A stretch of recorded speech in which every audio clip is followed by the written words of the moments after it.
গরমের মধ্যে সারা দেশে শিক্ষা প্রতিষ্ঠান খুললেও কাল বন্ধ ঢাকা ও রাজশাহী সহ 5 জেলায়। খোলা থাকছে প্রাথমিক বিদ্যালয়। রেকর্ড গরমে পুড়ছে দেশ, আরও 3 দিনের হিট অ্যালার্ট। হবিগঞ্জ ও মৌলভীবাজারে কালবৈশাখীর তাণ্ডব, ফসলে ক্ষতির সংখ্যা। রাজধানীর মহাখালীতে লেকের পানিতে পড়ে এক শিশু নিখোঁজ, উদ্ধারে কাজ করছে ফায়ার সার্ভিসের ডুবুরি দল। আলোচিত মধুখালী হত্যাকাণ্ড নিয়ে সংবাদ সম্মেলন ডেকে কোরবানি পশুর হিসাব দিলেন মন্ত্রী। প্রশ্ন করে জানান মামলা হয়েছে।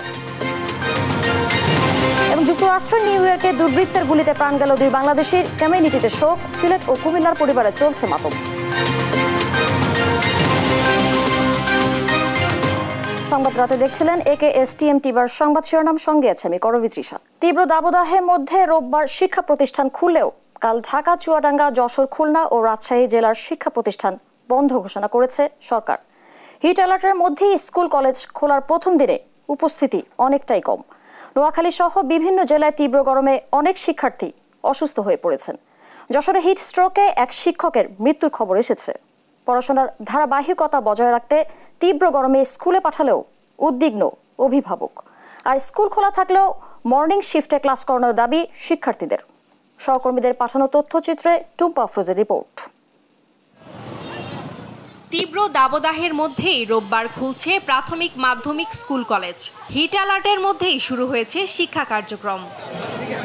বরিশালে দাবদাহে ক্লাস করা কষ্টকর বলে জানান শিক্ষার্থীরা। সকাল 7টা থেকে বিদ্যালয় শুরু হয়েছে এবং এই বিদ্যালয়ে এসে আমরা আজকে দেখতে পাচ্ছি যে প্রচন্ড গরম। আর কি ফ্যান কাজ করতেছে না, কষ্ট হইতেছে, ফ্যানে বাতাস নাই। পড়াশোনার ধারাবাহিকতা বজায় রাখতে স্কুলে পাঠালেও উদ্বিগ্ন অভিভাবকরা। গরম তো, তাই বাচ্চাদের মানে সমস্যা হয়ে যায়। কষ্ট হওয়ার কথাই, কিন্তু আর কদিন বন্ধ রাখলে ভালো হইতো, অথবা হাফ হাফ ক্লাস নিলে ভালো হইতো। শিক্ষার্থীরা যেন স্বচ্ছন্দে ক্লাস করতে পারে, এজন্য নানা পদক্ষেপ নেওয়ার কথা জানিয়েছে কর্তৃপক্ষ। টিফিন পিরিয়ডে যেন বের না হয়, তারপরে আমরা ক্লাসে নোটিশ দিয়েছি। বাড়ি থেকে একটা বোতল পানি নিয়ে আসতে বলছি এবং পানি ফুরিয়ে গেলে আমরা যে সুপেয় পানির ব্যবস্থা করেছি সেখান থেকে যেন পানি নেয়। নোয়াখালীর হাতিয়া ও বেগমগঞ্জে 2টি শিক্ষা প্রতিষ্ঠানে প্রচণ্ড গরমে 18 জন শিক্ষার্থী অসুস্থ হয়ে পড়েছে। সকালে হাতিয়া জনকল্যাণ শিক্ষা প্রতিষ্ঠান হাই স্কুল ও বেগমগঞ্জ আমানুল্লাপুরের জয়নারায়ণপুর ইসলামিয়া ফাজিল মাদ্রাসায় এ ঘটনা ঘটে। পরে পল্লী চিকিৎসক ডেকে তাদের চিকিৎসা দিয়ে বাড়ি পাঠিয়ে দেওয়া হয়। যশোরে তীব্র দাবদাহে ধান কাটতে গিয়ে গরমে অসুস্থ হয়ে জেলা সদরের আমদাবাদ হাই স্কুলের শিক্ষক আহসান হাবিবের মৃত্যু হয়েছে। শিক্ষা প্রতিষ্ঠান খোলার পর মর্নিং শিফটে ক্লাস করার দাবি করছেন যশোরের শিক্ষার্থীরা। শিক্ষকরাও এর সাথে একমত পোষণ করেছেন। গাজীপুরে স্কুল খোলার প্রথম দিনে উপস্থিতি কিছুটা কম থাকলেও দীর্ঘদিনের ছুটি শেষে খেলাধুলায় মেতে ওঠে শিক্ষার্থীরা। সকালে ক্লাসে আমাদের খুবই ভালো লাগছে, আমাদের বেশি গরম লাগছে না, আমরা সবসময় পানি খাচ্ছি। কিন্তু বাসা থেকে এই স্কুলেই বেশি ভালো লাগতেছে। ম্যামরা আমাদের অনেক কেয়ার নিচ্ছে, মাঝে মাঝে স্যালাইন দিচ্ছে, পানি দিচ্ছে। হিট অ্যালার্ট পরিবর্তন না হলে শিক্ষার্থীদের মাঠে নিয়ে অ্যাসেম্বলি করানো হবে না বলে জানান শিক্ষকরা। আমাদের শিশুরা যাতে আমাদের মাঠে ঘোরাফেরা না করে, আমরা সেদিকেও অনেক সচেতন দৃষ্টি দিচ্ছি, যাতে ওরা মাঠে ঘোরাফেরা না করে, সবসময় ক্লাসরুমে অবস্থান করে। ময়মনসিংহে অসহনীয় গরমেও স্কুলে এসে খুশি শিক্ষার্থীরা। এদিকে দেশের রেকর্ড তাপমাত্রা থাকা চুয়াডাঙ্গাতেও শিক্ষা প্রতিষ্ঠান খুলেছে, তবে শিক্ষার্থীর উপস্থিতি খুব কম দেখা গেছে।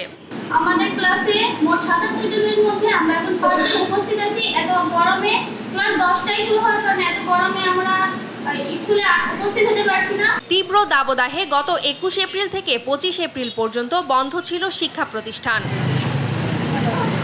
টুম্পা আফরোজ, নিউজ ডেস্ক, দেশ টিভি। এদিকে রাজধানীতেও একই অবস্থা। সন্তানকে স্কুলে দিয়ে উদ্বিগ্ন অভিভাবক। তবে কেউ কেউ বলেছেন সরকারের সিদ্ধান্তই সঠিক। শিক্ষামন্ত্রী বলেছেন তাপমাত্রা অসহনীয় হলে কর্তৃপক্ষ স্কুল বন্ধের সিদ্ধান্ত নিতে পারবেন। কায়েস রাহাতকে সঙ্গে নিয়ে বিস্তারিত জানাচ্ছেন জুবাইর রাজিন। পবিত্র রমজান ও ঈদের ছুটি শেষ না হতেই প্রচণ্ড দাবদাহের কারণে 1 সপ্তাহ ছুটি দেয়া হয় শিক্ষা প্রতিষ্ঠানগুলো।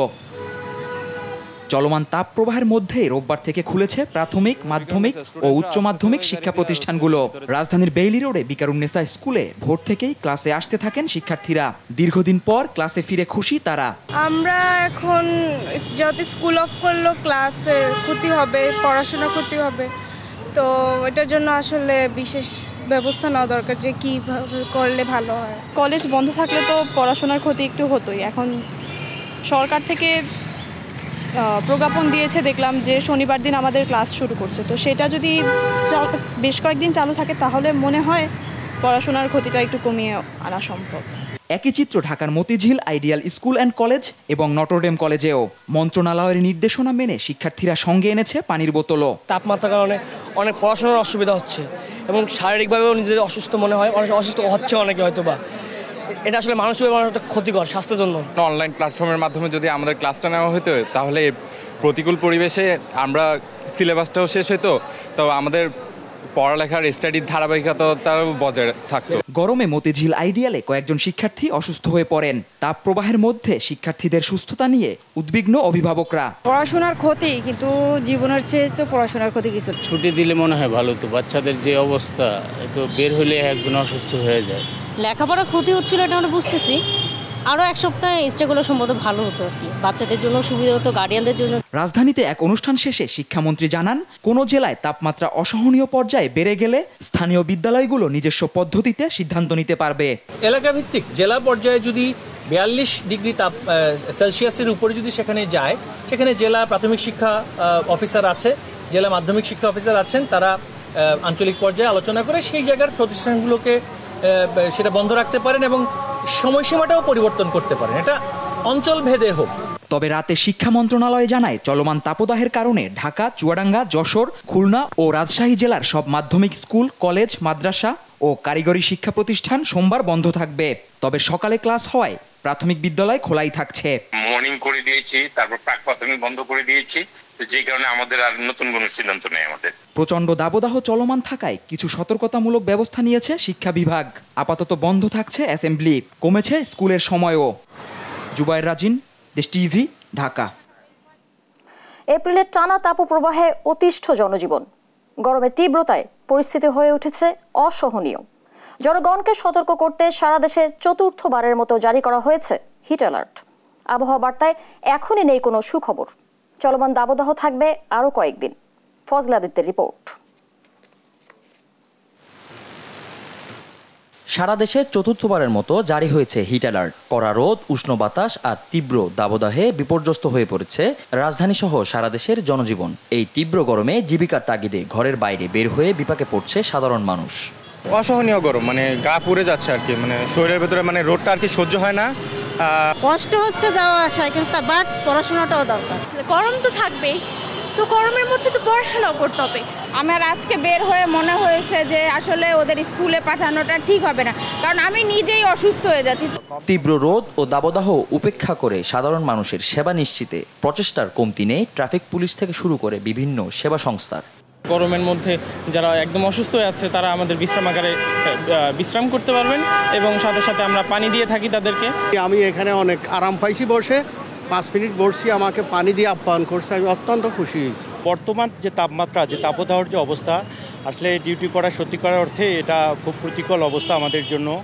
এদিকে আবহাওয়া অধিদপ্তর বলছে চলমান দাবদাহ থাকবে আরও বেশ কিছুদিন, তবে মে মাসের শুরুতে বৃষ্টিপাত হওয়ার সম্ভাবনা রয়েছে।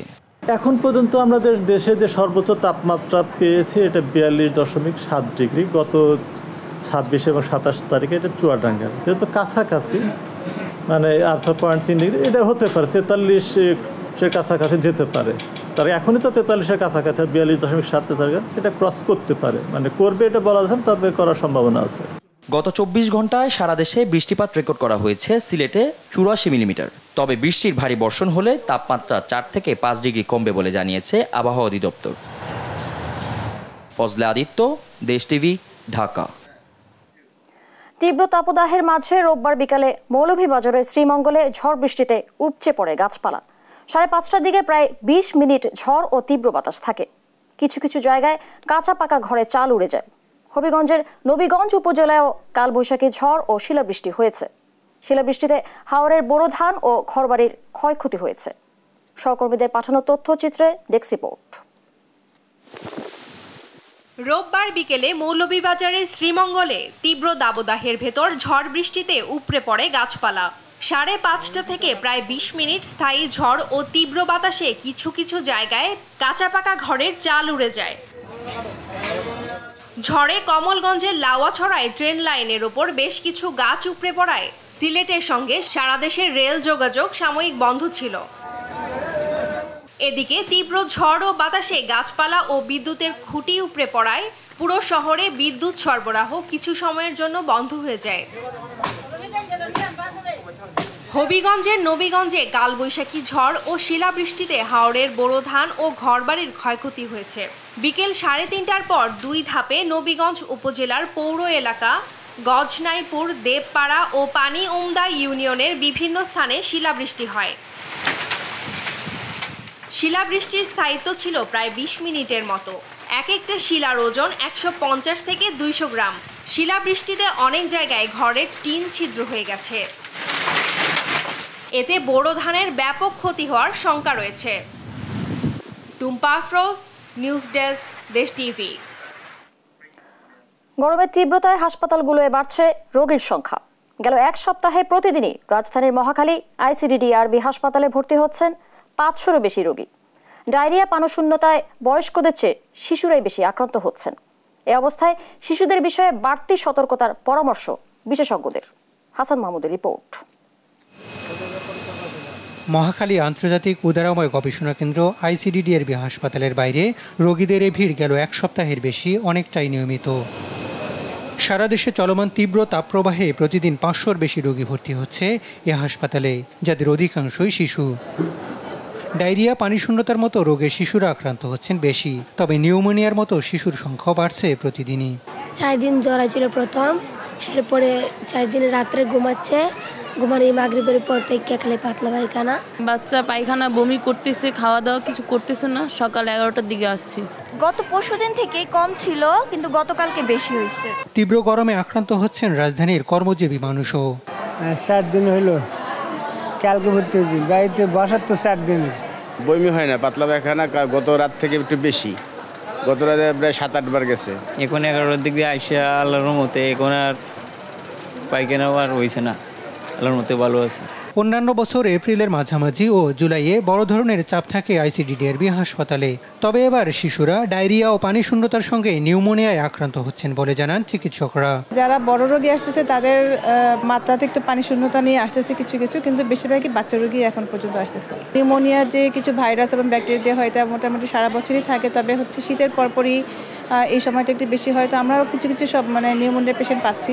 এই অবস্থায় শিশুদের ব্যাপারে বাড়তি সতর্কতার পরামর্শ তাদের। বিশুদ্ধ বা নিরাপদ পানি খাবে, তারপরে হচ্ছে আপনার বারে বারে সাবান দিয়ে হাত ধুতে হবে। সাধারণত বাসি বা রাস্তার পাশে কোনো খাবার খাবে না। আর বিশেষ করে যদি ডায়রিয়া হয়ে যায়, সঠিক নিয়মে স্যালাইন তৈরি করতে হবে, যে 500 ml পানির মধ্যে 1 প্যাকেট স্যালাইন গুলিয়ে খাওয়াতে হবে। আর বাচ্চাদের বেলায় যত কেজি ওজন ততটুকু করে স্যালাইন খাওয়াতে হবে। গেল কয়েক সপ্তাহ স্কুল কলেজ বন্ধ থাকায় শিশুরা বাইরে তেমন একটা বের হননি, তবে রোববার থেকে স্কুল কলেজ খোলায় ঝুঁকি বাড়ছে বলে সতর্ক করছেন বিশেষজ্ঞরা। হাসান মাহমুদ, দেশ টিভি, ঢাকা। রাজধানীর মহাখালীর টিবি গেট পার্টেক্সের পাশে লেকে পড়ে এক শিশু নিখোঁজ হয়েছেন। শিশুটিকে উদ্ধার অভিযানে কাজ করছে ফায়ার সার্ভিস। সন্ধ্যা 7:30টার দিকে এ ঘটনা ঘটে। খবর পেয়েই ঘটনাস্থলে পৌঁছে উদ্ধার কাজ শুরু করে ফায়ার সার্ভিসের ডুবুরি দল। জানা গেছে শিশুটির নাম রিয়া, বয়স 6 বছর। শিশুটি রাজধানীর বিভিন্ন এলাকায় ভিক্ষা করত।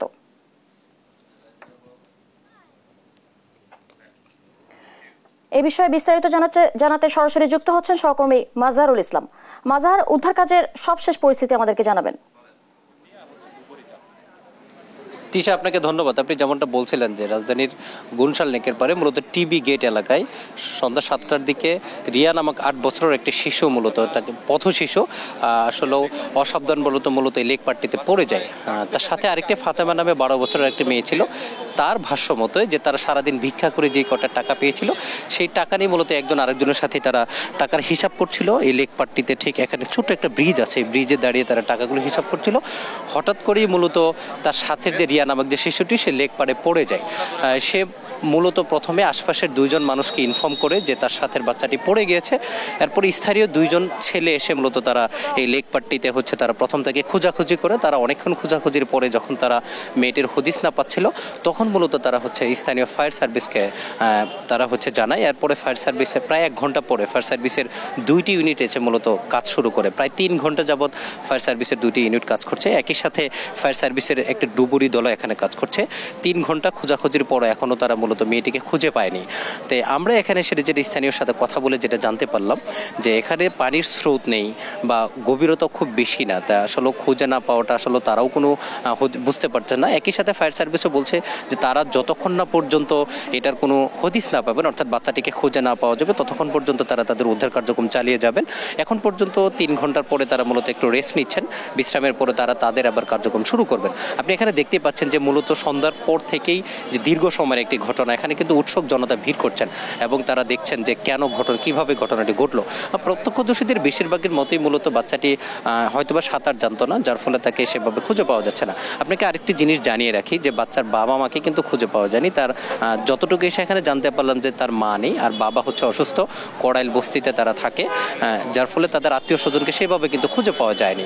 তবে এখানে উৎসুক জনতা যেটা বলছেন যে এভাবে আসলে খুঁজে না পাওয়াটা আসলে তারা নিজেরাও বুঝতে পারছেন না, কারণ গভীরতাও লেকপাড়ের খুব বেশি না। আপনি দেখতে পাচ্ছেন যে খুব বেশি উপর থেকে যে পড়ছে ব্যাপারটা কিন্তু এমন না।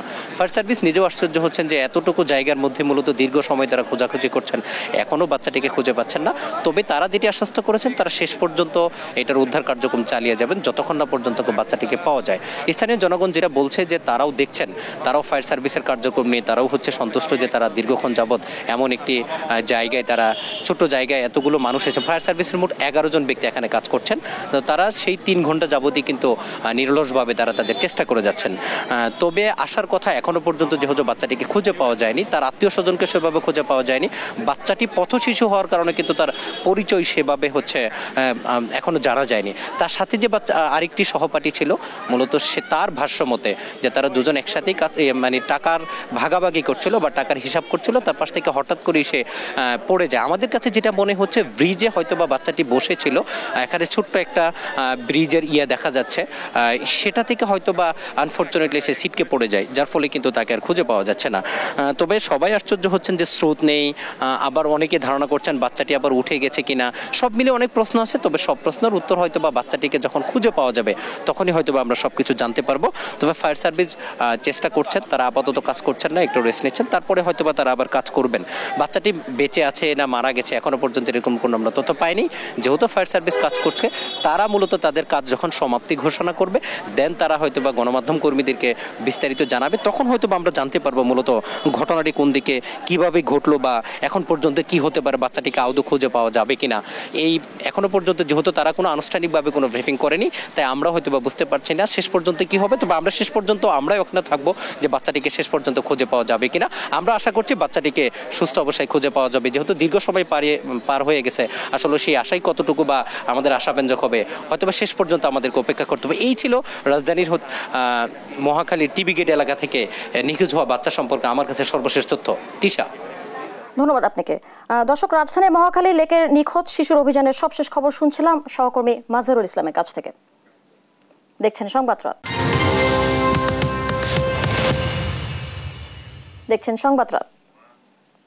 এবার অন্য প্রসঙ্গ। সংবাদ সম্মেলন ডাকা হয়েছিল ফরিদপুরের মধুখালীতে ঘটে যাওয়া সাম্প্রতিক হত্যাকাণ্ডের বিষয়ে। সচিবালয়ে ব্রিফিং করেন স্থানীয় এমপি ও প্রাণী সম্পদ মন্ত্রী আব্দুর রহমান। তবে তিনি সংবাদ সম্মেলনে হত্যাকাণ্ড ইস্যু এড়িয়ে গিয়ে তুলে ধরলেন কোরবানিতে গরুর যোগানের বিষয়। জানান, আসছে ঈদুল আজহায় সারা দেশে 1,30,00,000 গবাদি পশুর যোগান রয়েছেন। পরে প্রশ্নের জবাবে মন্ত্রী জানান মধুখালীর ঘটনায় মামলা হয়েছে। আর জানাচ্ছেন জয় যাদব।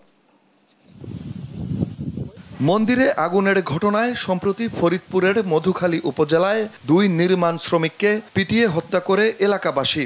এই ঘটনা নিয়ে এলাকায় দেখা দেয় উত্তেজনা, আতঙ্ক এখনো কাটেনি। এই ঘটনার প্রেক্ষিতে রোববার দুপুরে সচিবালয়ে সংবাদ সম্মেলন ডেকেছিলেন ফরিদপুর 1-এর সংসদ সদস্য মৎস্য ও প্রাণী সম্পদ মন্ত্রী আব্দুর রহমান। কিন্তু সংবাদ সম্মেলনে উপস্থিত হয়ে বক্তব্যে সে প্রসঙ্গে না গিয়ে ঈদুল আজহা উপলক্ষে মন্ত্রণালয়ের প্রস্তুতি তুলে ধরেন তিনি।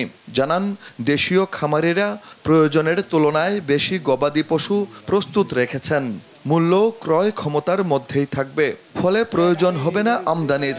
গতবার আমাদের 1,25,00,000 গবাদি পশু বাজারে আমদানি ছিল, কিন্তু অবিকৃত ছিল 19 লাখ।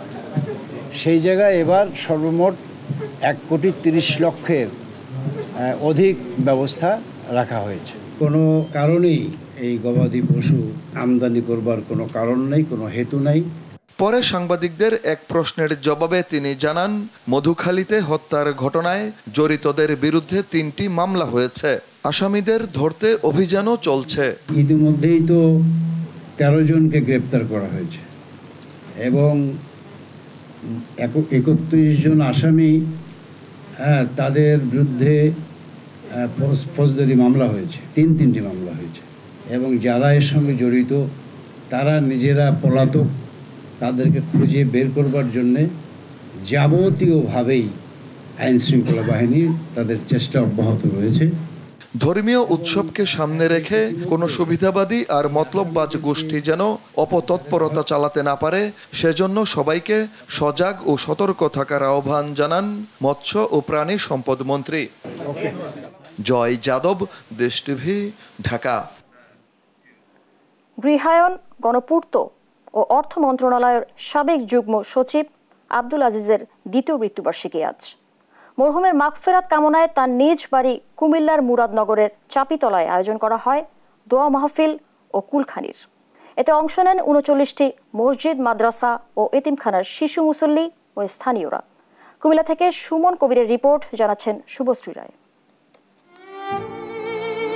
গৃহায়ন ও গণপূর্ত এবং অর্থ মন্ত্রণালয়ের সাবেক যুগ্ম সচিব আব্দুল আজিজ তার দ্বিতীয় মৃত্যুবার্ষিকী উপলক্ষে কুমিল্লার মুরাদনগরে চাপিতলার নিজ বাড়িতে আয়োজন করা হয় মিলাদ মাহফিল কুলখানির।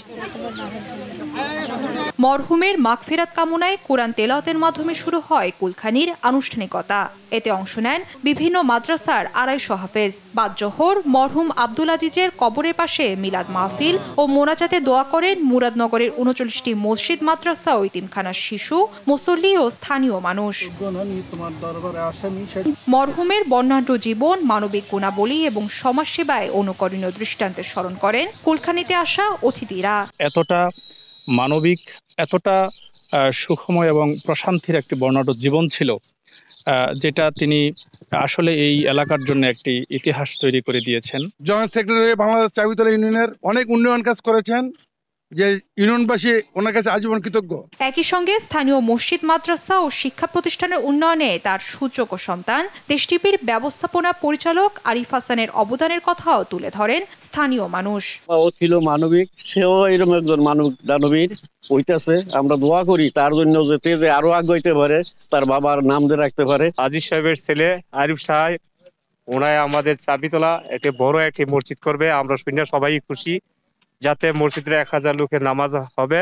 আমরা চাবিতলা একটা গৌরব। পরে মধ্যাহ্নভোজে অংশ নেন বিভিন্ন ওয়ার্ডে 1.5 সহস্রাধিক মানুষ। নিউজ ডেস্ক, দেশ টিভি।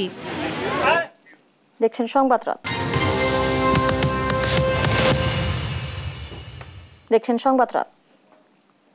এবার আন্তর্জাতিক প্রসঙ্গ। যুক্তরাষ্ট্রে আবারও হত্যাকাণ্ডের শিকার 2 বাংলাদেশি। শনিবার নিউ ইয়র্কের বাফেলো শহরে দুর্বৃত্তের গুলিতে প্রাণ হারান তারা। নিহতদের একজনের বাড়ি সিলেটে, অন্যজন কুমিল্লার। এই ঘটনায় বাংলাদেশি কমিউনিটিতে নেমে এসেছে শোক। লুৎফুর কবিরের রিপোর্ট। বন্দুক হামলায় আবারও রক্তাক্ত যুক্তরাষ্ট্র। শনিবার নিউ ইয়র্কের বাফেলো সিটির 100 জেনার স্ট্রিটে 2 ব্যক্তিকে গুলি করা হয়েছে এমন খবর আসে পুলিশের কাছে। স্থানীয় সময় বেলা 12:30টার দিকে ঘটনাস্থলে ছুটে যায় পুলিশ। ঘটনাস্থলে গিয়ে 2 জনের মরদেহ উদ্ধার করা হয়। খবর পেয়ে এলাকাটি ঘিরে ফেলে নিরাপত্তা বাহিনীর সদস্যরা। গোলাগুলির ঘটনায় আশপাশের বাসিন্দাদের ঘরে নিরাপদ অবস্থানে থাকার পরামর্শ দেয় পুলিশ। আতঙ্ক ছড়িয়ে পড়ে ওই এলাকায়। নিহতদের পরিচয় পুলিশ নিশ্চিত না করলেও স্থানীয় কমিউনিটি নেতৃবৃন্দ জানিয়েছেন নিহত বাংলাদেশি আবু সালে মোহাম্মদ ইউসুফ সিলেটের বাসিন্দা, অন্যজনের নাম বাবুল, তার বাড়ি কুমিল্লা জেলায়। এই ঘটনায় জড়িত সন্দেহে এখন পর্যন্ত কাউকে আটকের বিষয়টি নিশ্চিত করতে পারেনি পুলিশ। এতে আতঙ্ক বিরাজ করছে বাফেরুর বাংলাদেশি কমিউনিটিতে। দুজন বাংলাদেশি নিহতে শোক নেমে এসেছে কমিউনিটি জুড়ে। তারা কিছুদিন আগেই বাফেলুতে এসেছিলেন বলে জানা গেছে। এই ঘটনার বিচারের দাবিতে বিভিন্ন কর্মসূচি নেওয়া হয়েছে কমিউনিটির পক্ষ থেকে। যুক্তরাষ্ট্রের নিউ ইয়র্ক, ফ্লোরিডা সহ বিভিন্ন জায়গায় দিনকে দিন বাড়ছে বন্দুক সহিংসতা। অস্ত্র আইন কঠোর না হওয়ায় সব শ্রেণী মানুষের হাতে চলে যাচ্ছে আগ্নেয়াস্ত্র। এতে ঘটছে বন্দুক সহিংসতার মতো ঘটনা, বাড়ছে প্রাণহানি। লুৎফর কবির, নিউজ ডেস্ক, দেশ টিভি। এদিকে নিউ ইয়র্কে বন্দুকধারীর গুলিতে নিহত সিলেটের ইউসুফ জনির গ্রামের বাড়িতে শোকস্তব্ধ পুরো পরিবার। তার বাড়ি সিলেটের কানাইঘাটের 3 চটি গ্রামে। মাত্র 3 বছর আগে পুরো পরিবার নিয়ে যুক্তরাষ্ট্রে পাড়ি জমান জনি। তার মৃত্যুর খবরে গ্রামের বাড়িতে ছুটে আসেন আত্মীয় স্বজন। এ সময় জনির বাবা ও পরিবারকে সান্ত্বনা দেন তারা। জনির মৃত্যুর ঘটনায় জড়িতদের আইনের আওতায় আনার দাবি জানান স্বজনরা।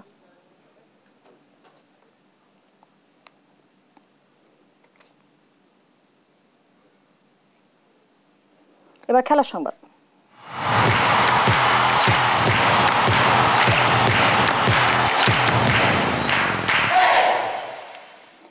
জিম্বাবুয়ের বিপক্ষে 5 ম্যাচের টি-20 সিরিজের প্রথম 3 ম্যাচের জন্য 15 সদস্যের দল ঘোষণা করেছে বাংলাদেশ ক্রিকেট বোর্ড বিসিবি। দীর্ঘ 1.5 বছর পর দলে ফিরেছেন মোহাম্মদ শফিউদ্দিন, সঙ্গে ফিরেছেন আফিফ হোসেনও। 20 ওভারের দলে প্রথমবার ডাক পেয়েছেন ওপেনার তানজিদ হাসান তামিম। আগামী 3 মে থেকে চট্টগ্রামের জহুর আহমেদ চৌধুরী স্টেডিয়ামে শুরু হবে আসন্ন সিরিজটি। প্রথম 3 ম্যাচ চট্টগ্রামে হওয়ার পর বাকি 2টি ম্যাচ অনুষ্ঠিত হবে মিরপুরের শেরেবাংলা জাতীয় ক্রিকেট স্টেডিয়ামে।